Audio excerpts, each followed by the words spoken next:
Aula 2, consciência e portfólio emocional.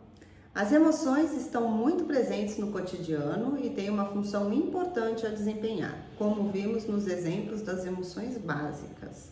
Como a gente viu, o medo que nos protege, o nojo que nos protege de coisas tóxicas, a tristeza que acaba incitando as pessoas ao nosso redor a nos ajudar, a raiva que nos motiva a mudar as coisas que não estão boas e tudo aí de uma forma saudável, né? A raiva, quando a gente utiliza a raiva de uma forma saudável.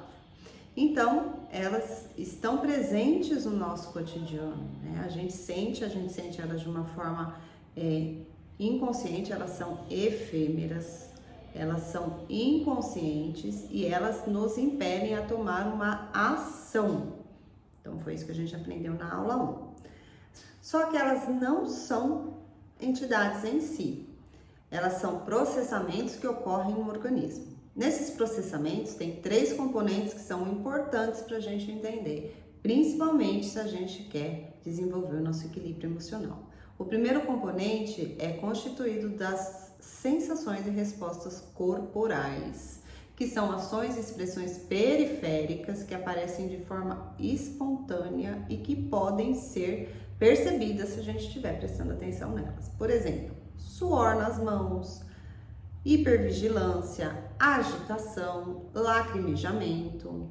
O segundo componente é formado pelos sentimentos emocionais, como irritação, desânimo, euforia, que são subjetivos, percebidos somente por quem está sentindo a emoção, e são desencadeados por sensações corporais, como batimentos acelerados, nó na garganta, um frio no estômago, sensação de bem-estar, no caso das emoções positivas.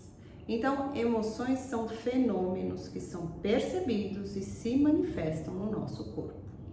Os sentimentos emocionais interagem com processos cognitivos e são determinantes para capturar a nossa atenção e os nossos pensamentos e influir diretamente na nossa tomada de decisão. E o terceiro componente, que parece ser uma característica exclusivamente humana, pois os animais têm os outros 2 primeiros, mas não tem esse terceiro, que é a nossa consciência emocional, que é a capacidade de identificar a emoção sentida.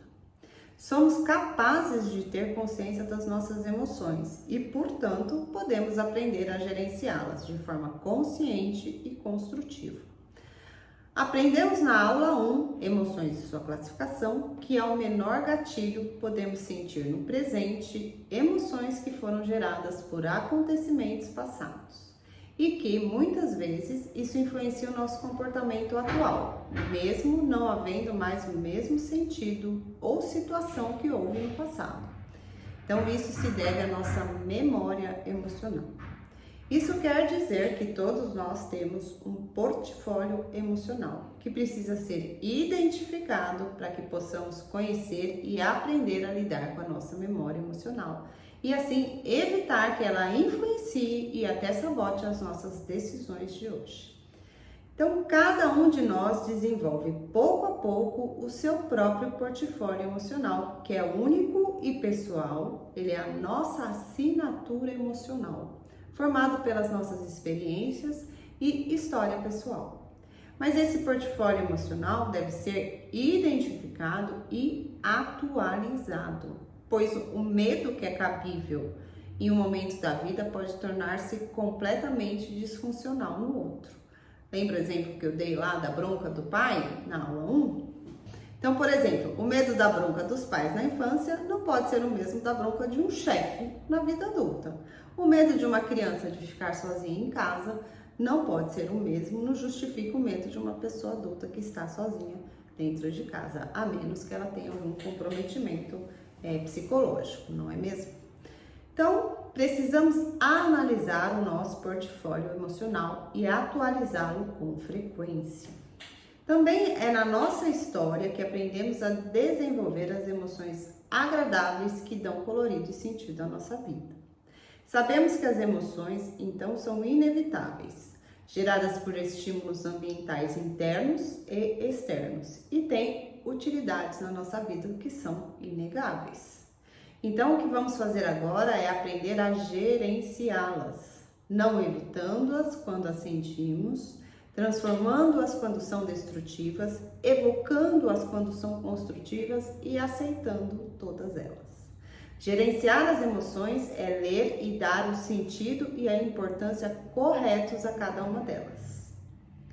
Para começar a desenvolver a inteligência emocional, o primeiro passo, então, é a autoconsciência. A autoconsciência é desenvolvida com a observação do que estamos sentindo no momento presente. Formar um vocabulário para nomear os sentimentos, saber a relação entre pensamentos, sentimentos e reações. A gente não pode curar ou gerenciar o que está inconsciente. Ao invés de tentarmos escapar das emoções, podemos nos voltar para elas e senti-las através do nosso corpo. O próximo passo é verbalizar o que estamos sentindo para colocar a energia emocional em movimento. É o que vamos aprender na próxima aula e você vai trabalhar nos exercícios complementares.